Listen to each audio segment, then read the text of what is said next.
Hi, it's Nicole, and today I'm going to be doing my July wrap-up.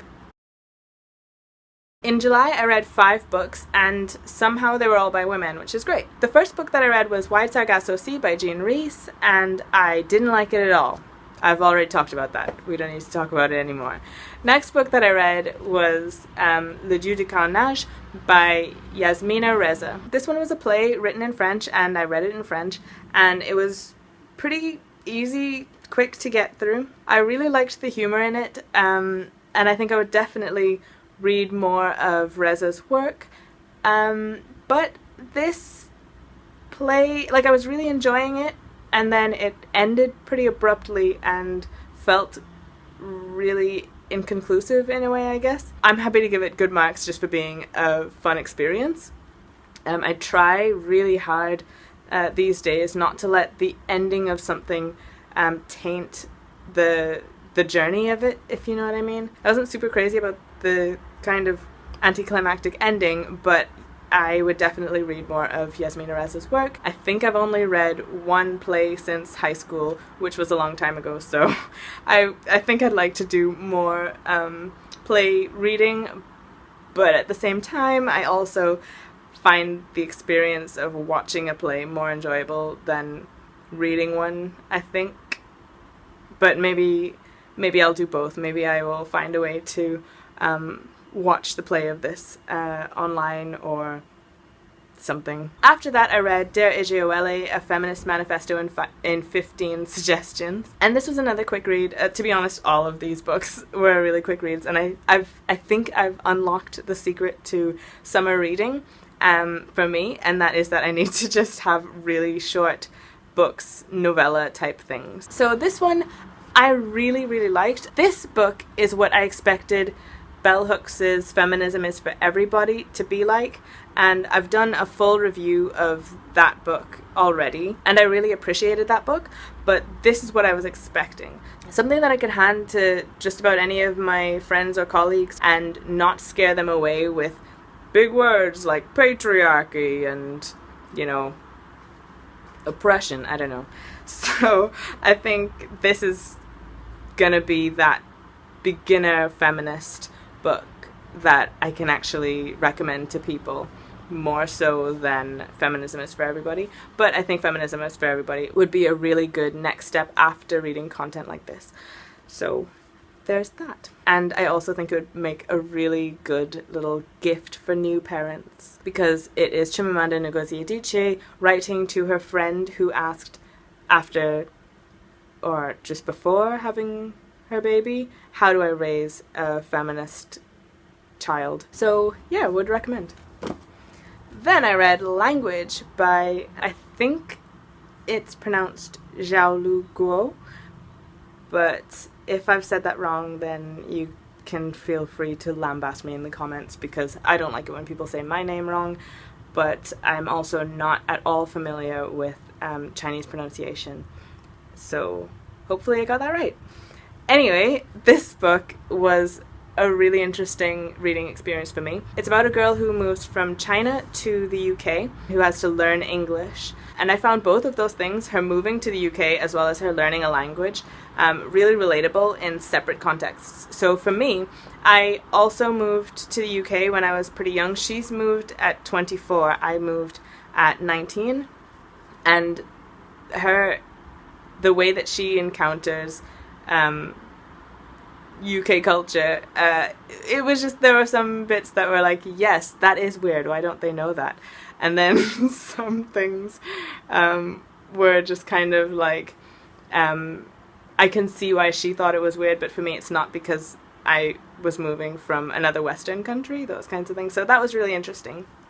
And I also found her experience learning a new language really interesting, because I've been working on my French for a while now, and I often feel like I probably sound like she sounds, and I'm trying to put across complex ideas, and then the grammar will be off or something, or I'll slip up and say something that sounds stupid.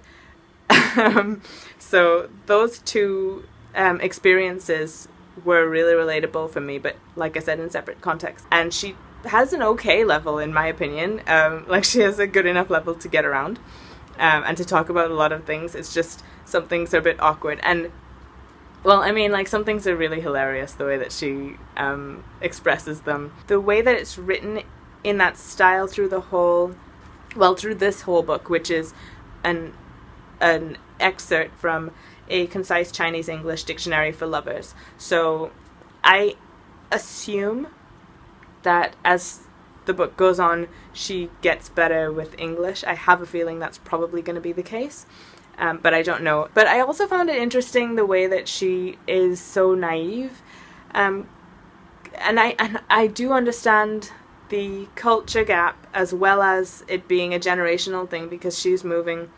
I'm assuming this is supposed to be set in the 90s. She felt super naive to me, but at the same time, being on foreign language forums and stuff, I think a lot of the time people can sound a lot more naive and childlike because of the language gap, and I think that's interesting as well. It's like an accidental misrepresentation of yourself just because you can't say what's in your head.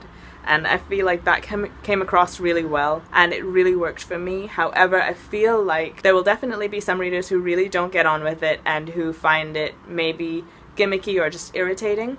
So, I mean, bear that in mind, I guess. Maybe if you can get a sample and read through and see if you could handle reading quite a lot of that style. But I also think that she's the most relatable and interesting character in the book, despite that language issue, even though you have other characters in the book who we understand perfectly and who are native speakers. To be honest, I find the other characters a little bit flat, and that they don't really offer that much other than provoking her thoughts and reactions. But I'm okay with that. I'm definitely considering getting the full version of this book, the book that this excerpt came from.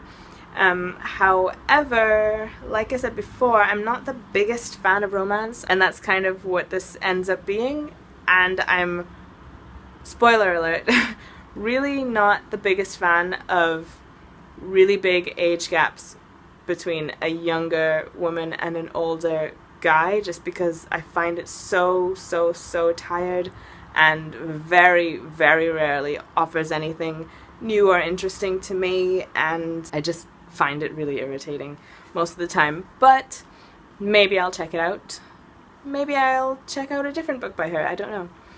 But that was kind of a fun short read. And now, technically, I haven't finished this book yet, but I'm like 10 pages from the end. But it is How to Start a Revolution by Lucy-Anne Holmes. So it's by the founder of the No More Page 3 campaign. In the UK, there's a tabloid newspaper called The Sun, and they have a naked or practically naked centerfold woman, or used to have a naked or practically naked centerfold on their page 3, and always a woman, obviously. And Lucy-Anne Holmes started a campaign to make them stop, basically, and after 2.5 years, she succeeded.